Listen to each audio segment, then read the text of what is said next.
Hello, welcome once again into the Sangha Live meditation hall. And yeah, really hope you are arriving well, and in any way that you're not, that you feel that this is a place where you can rest into, ease into, and find yourself and find your place. May this be a sanctuary for well-being.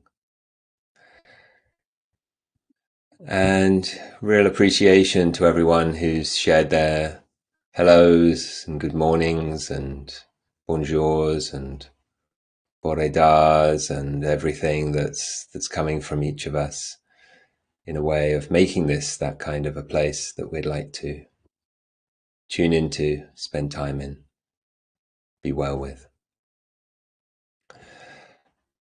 So we've come to the final session of this week's explorations, and yeah, still plenty more to say. And also, there's a phrase that's used about these teachings is that they are onward leading. Yeah. And I get a sense that we could interpret that in many ways, but certainly not to think it's done when we've done our meditation, not to think it's done when we've gained some significant insight into our lives and really reduced the amount of distress or stress or suffering that we experience, that there's always going to be more. And each of these teachings is actually inviting us to continue to deepen, but also to bear in mind that onward leading also means a sense of widening their impact, widening our intentionality, widening our contributions. And so let this session be in support of that. And so I'll share a short reflection. We'll bring it into a meditation. We'll have time for questions and responses. Your questions, contributions, reflections are all really welcome there.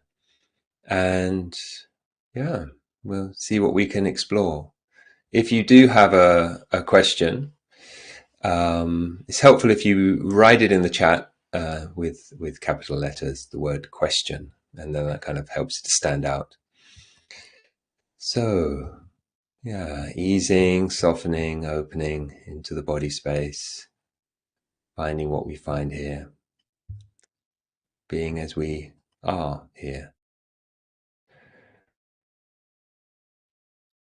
So, with the sensibility that we've been sharing here, I'm calling this week All We All Need.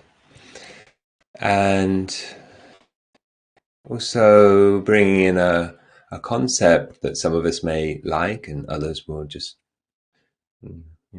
bear with or ignore, is that we are creating, we're discovering qualities. We're bringing things into being that would otherwise not be there by meditating. Otherwise, there'd be no point to meditate, right? We meditate even if what we're saying is what we're bringing into being is a non-reactive, non-interfering mindfulness or whatever it is, to get to know things with a kind of a more stripped back, bare attention, all of that, right? It's all contributing, it's all creating, discovering things, right? If it didn't do anything, we wouldn't do it. So if it's doing things, just checking, what do we really want? What do you really want? And what is even greater than the what? Which is to say, what is the kind of value space behind that? Why that? Why do you want more of that? And these kinds of questions start to actually widen that field for me. Yeah. And another way of framing that question is actually, what do we all need? What do we all need in this life, in this experience, in this existence? And certainly, things like ethical frameworks are often looking at ways in which we can step away from harmfulness, that we can support love, respect, empathy, compassion, And maybe for some of us also a sense of devotion to more, devotion to something bigger than ourselves, devotion to community, to devotion to nature, devotion to something divine, perhaps, for some of us. Yeah. And yeah, really feel invited to put them in the chat. We started this week with a sharing of those intentions and all of that. Same kind of flavor. And I think it's essentially important for me to feel that I am clear, naming even my intentionality. What do I really want? Yeah. And may that be what we expand when we meditate. I have this image, and it's like we're blowing up balloons for a party, the party to come. Yeah. That we are bearing witness. This word protest, to bear witness to what we believe in, to demonstrate the world we want to live in. And meditation as an active protest, bear witness, bring into being what I want to see more of. And we're blowing up the balloons, filling them with that quality that we want to see. And as we go through a meditation, we will really inflate that balloon. And when we're finished, so-called finished, when we're going to transition from one form to another, move from one shape to another, move from, silence and stillness, eyes closed, all of that, can we keep it alive? Like that gentle little pinch on the balloon, and we walk out of the room, engage in conversations, and every so often, let's keep that balloon inflated. It's going to seep out. It's natural. And all of this actually grows from a lovely point that Tenisero Bhikkhu wrote about in their excellent book, With Each and Every Breath. And I'll just pop that into the chat there. With each and every breath. And he talks about when we're kind of closing, bringing a meditation to an end, not coming all the way out. Not coming all the way out, yeah. So that relates to, our kind of personal practice. And, loving to see a few of the intentions and all those things that we're popping into the chat. May they be so. May they be what we inflate through our meditation, and may they be what we keep going through the day. Yeah. And here's a vision. It might be a little complicated in the morning for you to get into, but we live in a culture, and that culture can be a culture of awakening, or it could be a culture of harm. And at certain times, it's going to be one or the other, right? In a sense, let's just simplify so that we can have a good, clear look at what's going on, just in the way that the Buddha simplified in those two sorts of thinking that we explored. And I think it was Wednesday. Yeah, pretty sure it's Wednesday. There are basically ways of thinking, intending, ruminating, all of that, greed, ill will, harmfulness, that leads to dukkha. That are dukkha in and of themselves. Actually, they're unpleasant to be engaged in those ways of thinking. They contract us, we feel agitated, we're reactive, and then if they act out in the world, not good for us, not good for the culture that we live in, not contributing beautifully to that. All those ways which acceptance, tolerance, patience, allowing, and there's kindness, generosity, gratitude, all of those qualities. Now, when those qualities are coming up in us, we feel more open, we feel more expansive, we feel good, and they contribute well to the culture that we live in. And what the Dharma says about the sense of self that feels like a real thing, feels like an essence, feel like I have my individuality and here I am being me, having been me all of the time. But actually, the me I feel myself to be is dependent on the intentions and the activity that I'm up to. And so the Dharma shifts a sense of self from essence to activity. And that actually gives us a really clear sense of what to do. How am I doing? What am I doing? Am I leading to long-term well-being and happiness, as the Buddha said? Or am I actually leading to stress, distress, discomfort? Yeah. And so our culture is a two-way collective activity. Our sense of self is affected by our culture and vice versa. And the culture is like the water that we swim in. It's not easy to actually notice what's going on for us, right? And we can have a sense or even a sensibility at times that, oh, this is just how it is, right? And somebody shared recently a really interesting thought that many of you have probably seen this arrows illusion. Um, Let me see if I can open it up for you, where there's two uh, shapes, and the arrows on either end are in opposite directions. I should be able to just open this up, and actually I can share it with you, I should imagine. And here we go. Oops, wrong tab. Many of you are going to see this one way. It'd be interesting actually to know if anybody sees it another way. So when we look at it, gosh, that's rather big. It often appears that the top line with the arrows pointing back in is narrower than the one at the bottom. And that's quite a common way of seeing that. And of course, many of us have seen this before and will know that the two lines are actually the same length. And we will see it this way because we live in a world that has adapted to having corners and sharp angles and all of this. Cultures that have only really lived in the round, yeah, in nature's shapes of bends and forms and things like that, they don't see it that way. To them, those two lines look like they're the same length.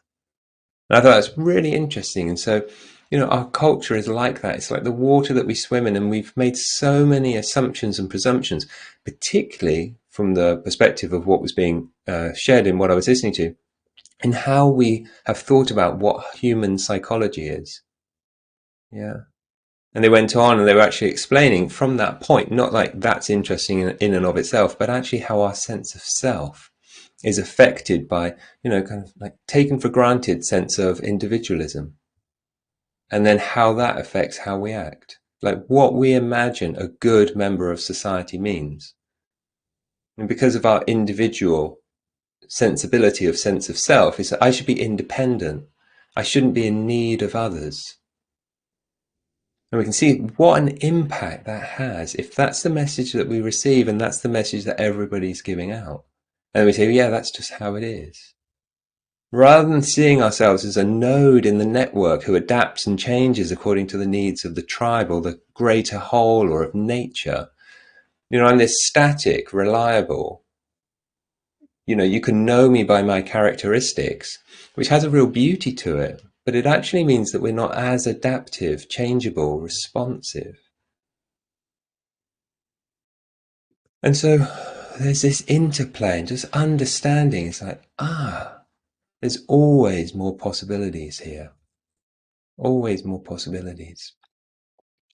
And, probably the moment just to say this lovely phrase, it's easier to act your way into a new way of thinking than it is to think your way in a new way of acting. And I've been really seeing that with picking up litter. Oh, it's not my litter. I haven't got time. I'm a busy guy, it's like, I don't want to get my hands dirty. All of these thoughts. And it's just, there's so much happiness turned down by those moments when we walk past litter and we don't pick it up. And we don't enact our nobility, that we don't say, this matters. It matters to me that other beings are not excessively impacted by humanity's blind spots, harms, unskillful actions. I'll pause and pick up some rubbish, even if it's a bit yucky. And that helps me feel bigger, helps me feel more connected, helps me generate the kind of culture I want to live in. So we all play a part in recreating this culture. We always play a part, right? In meditation, there is no neutral lens. We're always contributing something. And in culture, it does not exist separate from all of us and whatever we're doing. We all count. We all count. We all contribute. We all participate. Yeah. And so our responsibility is actually to review responsibility. Yeah. Making it prospective, not retrospective, making it a protest, not a detest, making it not about who's to blame, but actually who's going to clean up. So not who's responsible for this, but actually who is willing to be responsible to this. And so a culture of awakening is devoted to what? Is it different than what we want to see more of in our lives? These are teachings of freedom. They are teachings of awakening. And maybe they can be for a culture of awakening.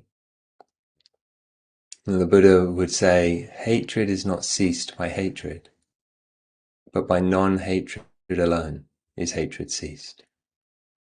And it's starting within this psyche that we can start to see the opportunities for friendliness, for compassion, for welcoming, for including, for allowing, for caring for.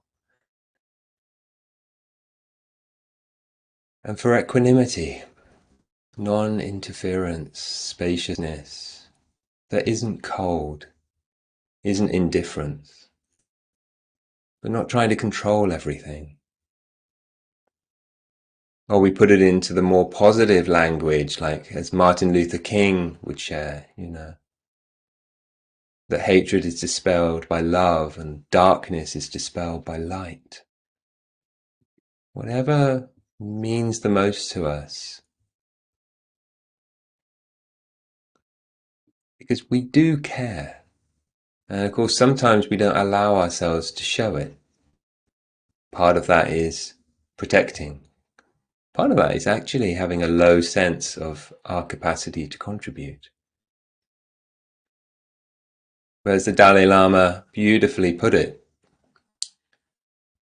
if you want others to be happy, practice compassion.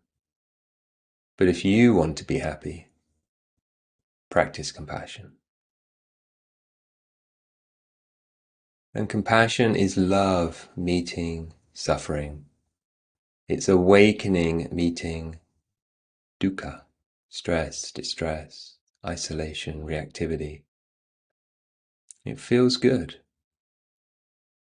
because more love, more awakening brings more happiness to each node in the network and collectively to all of them.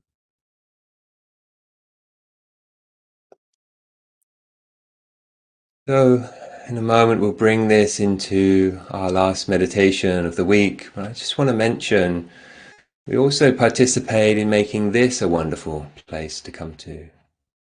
And your presence here is valuable, it's precious, it's invaluable. And all the ways that we support this flowing forward are beautiful contributions to awakening. So thank you for being here. Thank you for the ways that you participate and contribute. Finding your place, finding this dear body, finding your sensitivity. We begin to ease our way into a meditation together.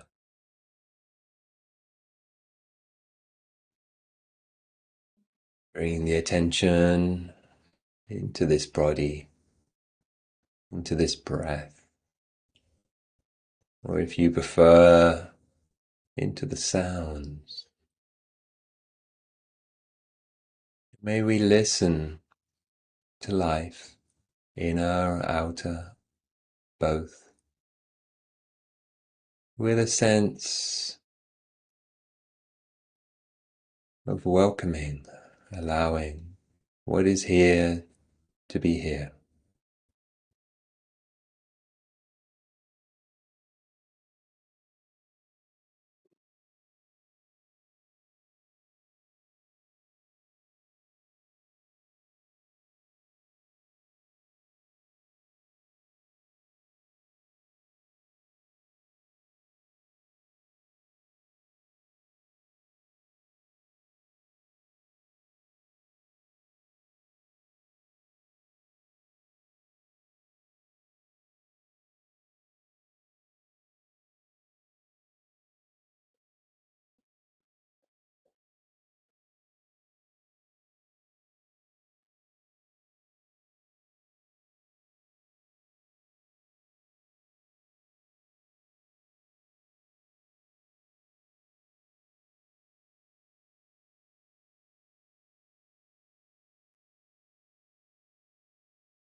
Each time we meet what's present with a sense of the values that we wish to support. Imagine the atmosphere contributing to like a puff of breath into a balloon, expanding that quality.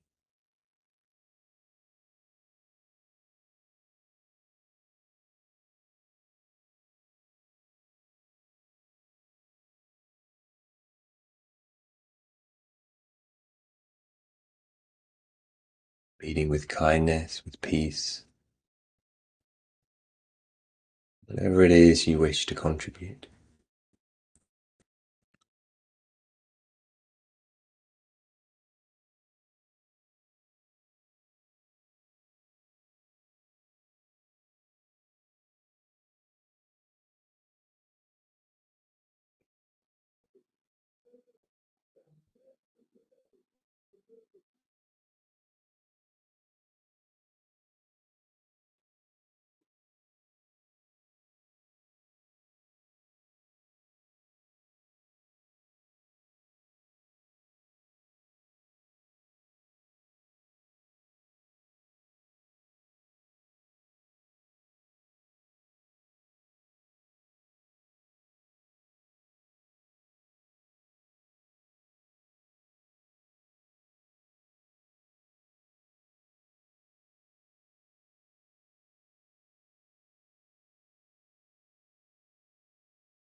Noticing how you're bringing attention.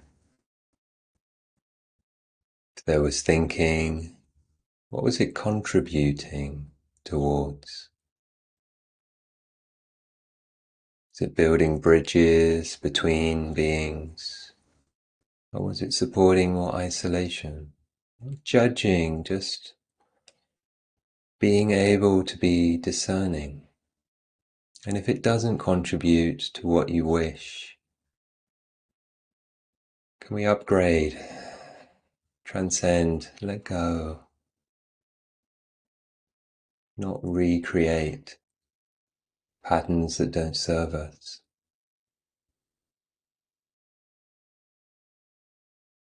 Actually incline the attention, bring the heart, mind, body together into a moment of awakening. Awakening your loving nature,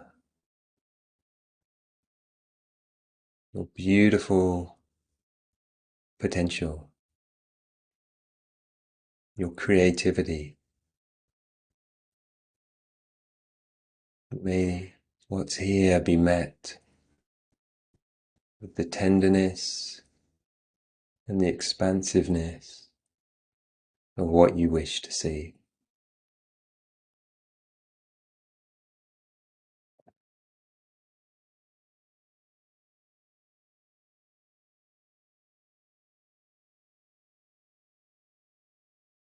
Even if that's just a drop more, a fraction more spaciousness and tenderness than we normally do.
Noticing attention and what we're attending to, and how we're giving that attention, what we're contributing towards.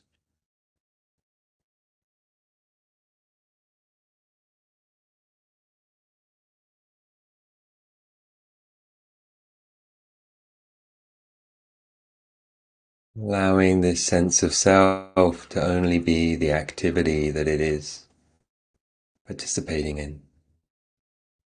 So as it changes, as it shifts, we change, we shift.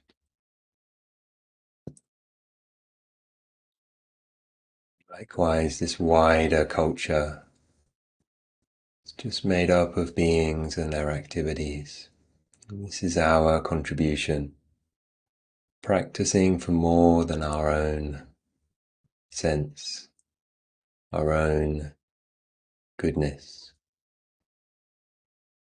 Meeting this breath, this body, these sounds as a contribution, as a dedication, a devotion to more.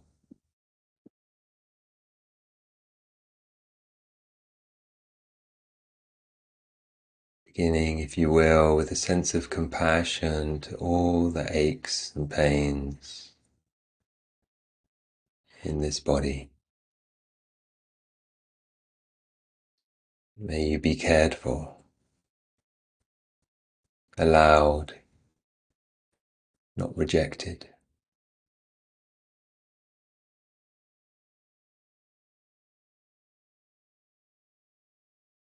But equally breathed with, breathed around, wished soothing,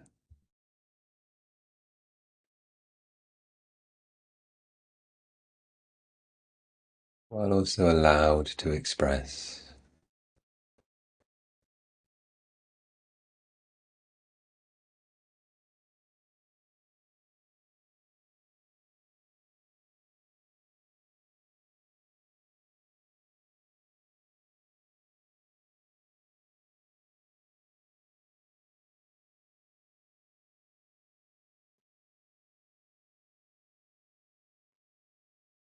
Similar way, may any areas of this body that are being neglected, not included,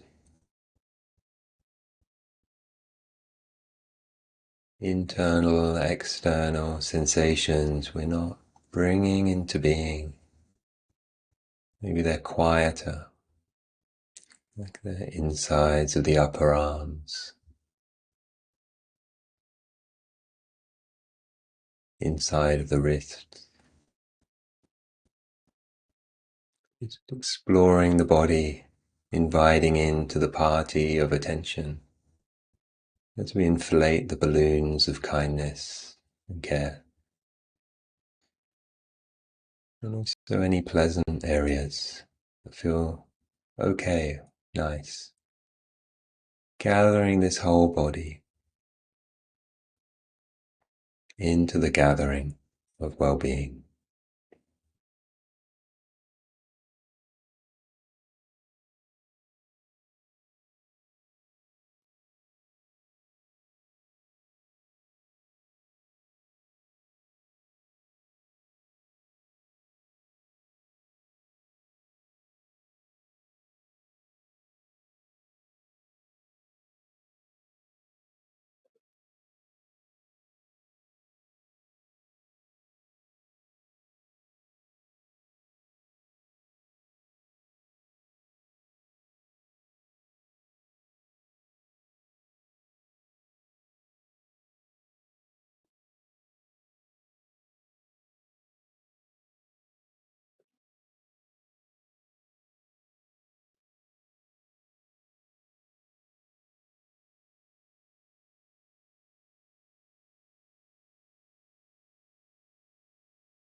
opening to the whole body, including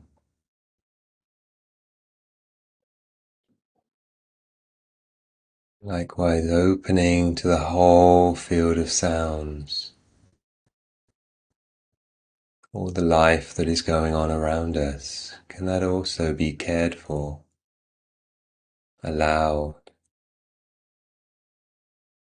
given attention, given life through attention, and met with kindness and care?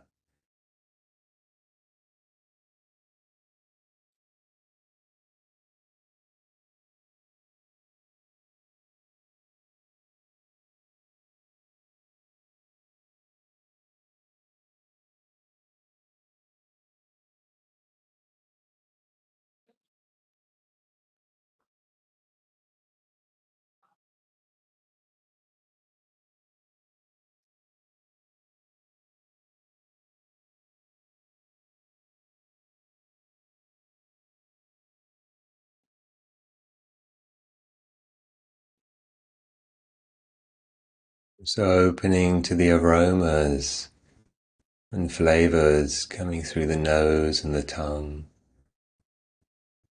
May all of these be allowed, cared for, given life through attention.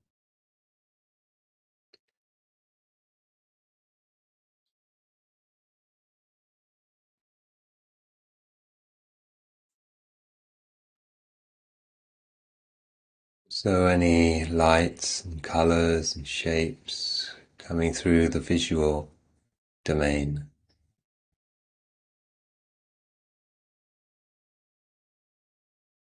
The whole of the five senses receiving the world and giving attention, contributing. It's most beautiful.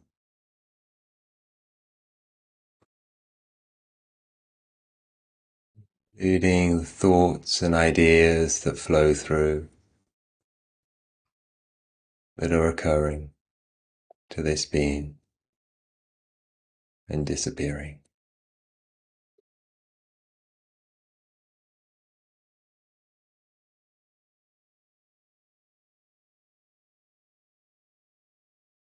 Shaping how we meet the world shapes the world.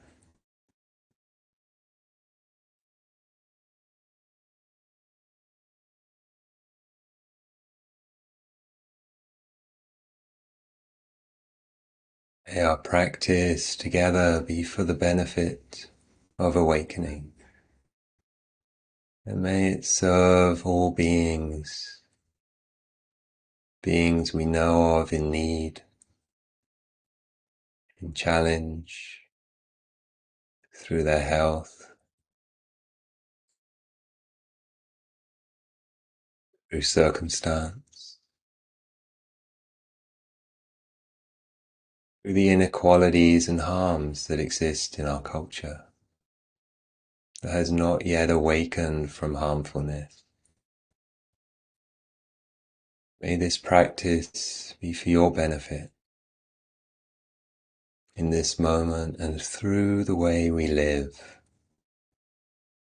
May all be supported, all beings, humans, insects, animals, birds, fishes, and all the creatures of the sea and waters.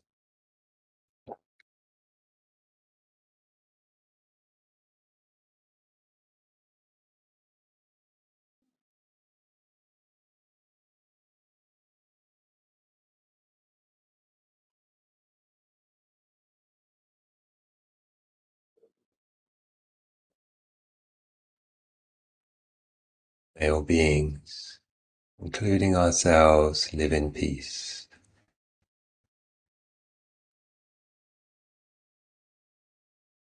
May all beings, including ourselves, live in safety.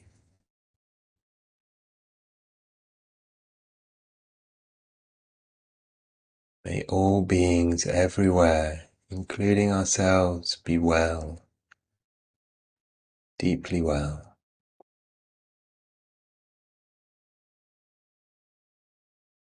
May all beings everywhere, in all times, be free in every possible way.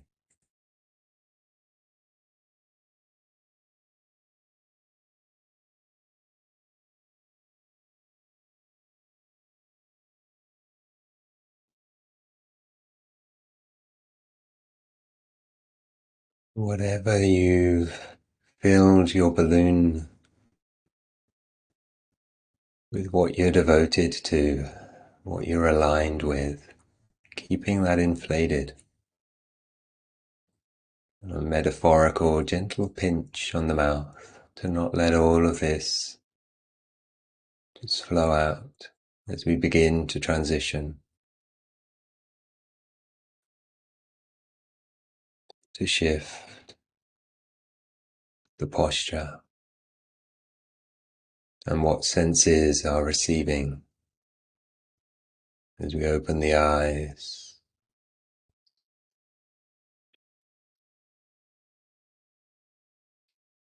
We're always contributing something.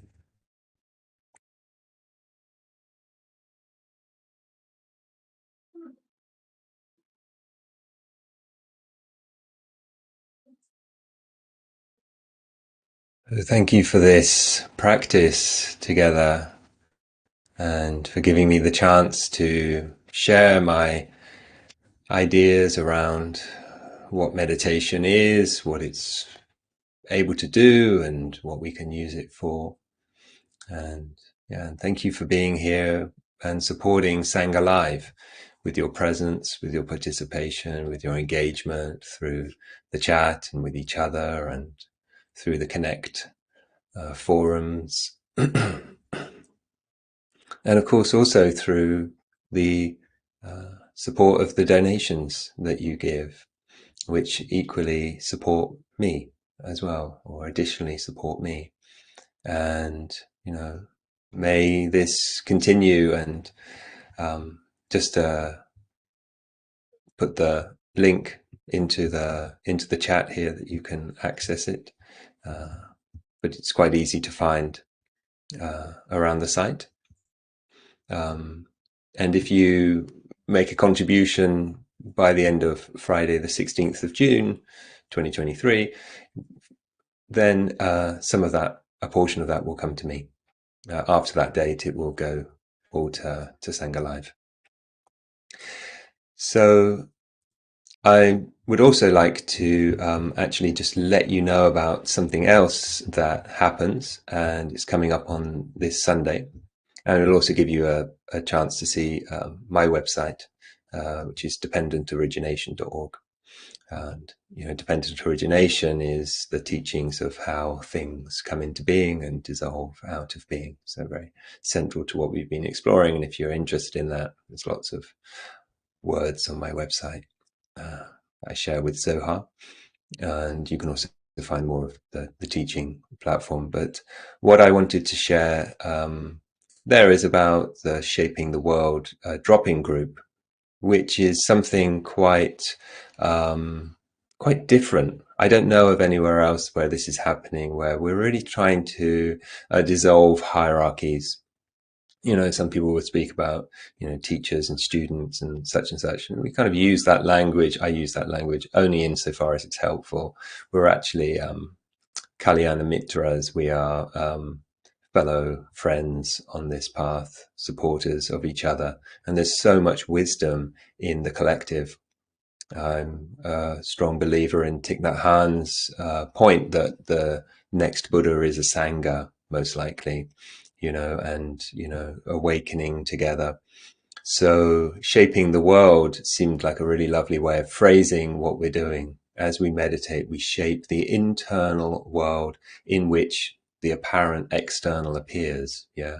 The world is in us, in our awareness, in our minds, in our hearts, felt in our bodies. We know it through our senses, and we know it through this beautiful awareness that creates a sense of things. And so we only ever have a sense of the world, and that world sense is shaped by the container, so to speak, of what it appears within. And equally, we can shape that in ways that also shape our sense of self, for they codependently arise. Yeah, my sense of self affects how the world appears affects my sense of self, and then also is impacted by my activity in the world. So we shape the world through our perception of it, and we shape the world through our contribution, through our activity. And for me, that is making a sense of the whole life path. And so we come together on the third Sunday of the month through this Shaping the World drop-in group. And so you're very much invited, because this Sunday is the third Sunday of the month. And there's a link there. If you're interested in that, it's respectful chaos. It's not hierarchies of this and that. Bring a question. It's a question to everyone. And it's a really kind of beautiful, open exploration. We use the Zoom platforms. We see each other, and those who want to can bring in what they want, share their wisdom, share their inquiries, share their questions. And it's skillfully held that it's a safe space for all of that. So I thought that might be something you'll be interested in, or at least just happy to know it happens. Yeah, kind of both. Yeah.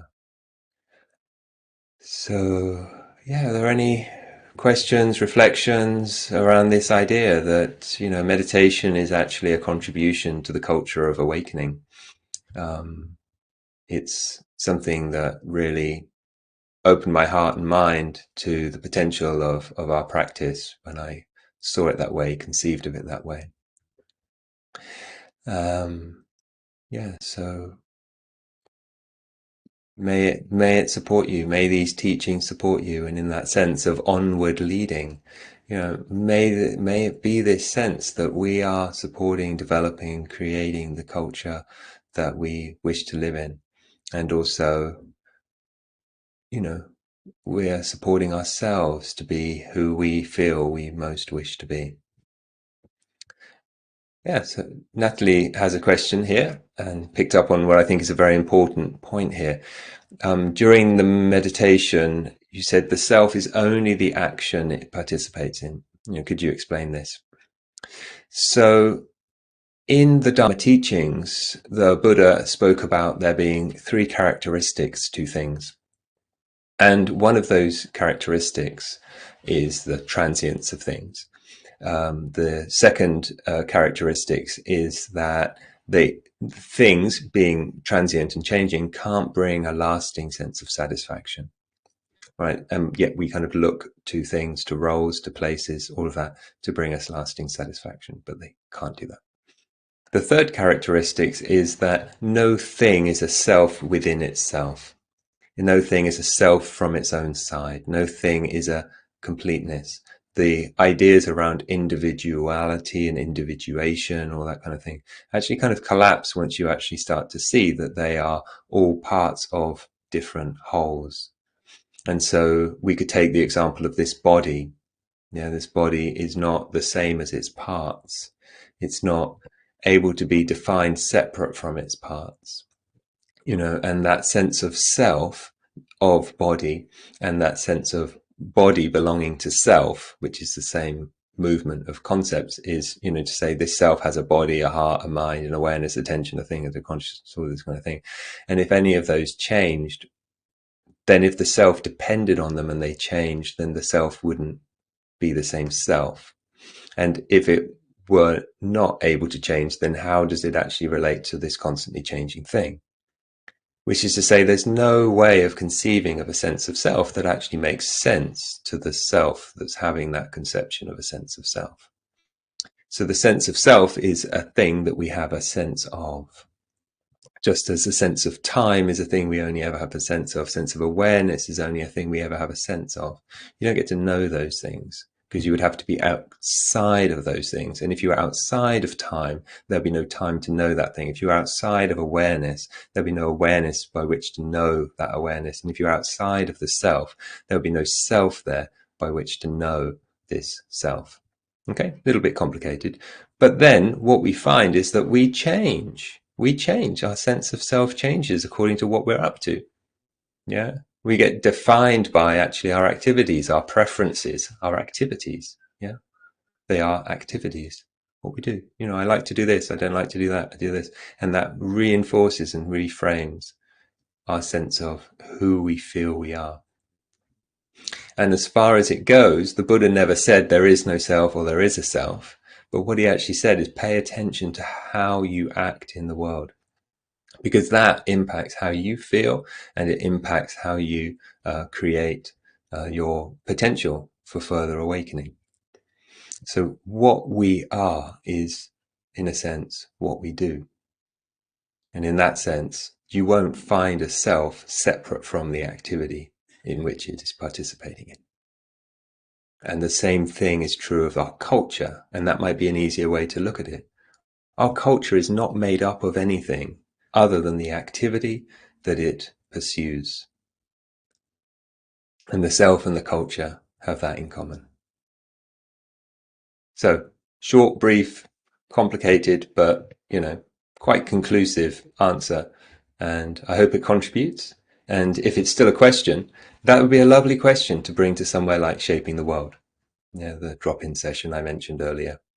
It's like, is that all I am? Just an activity?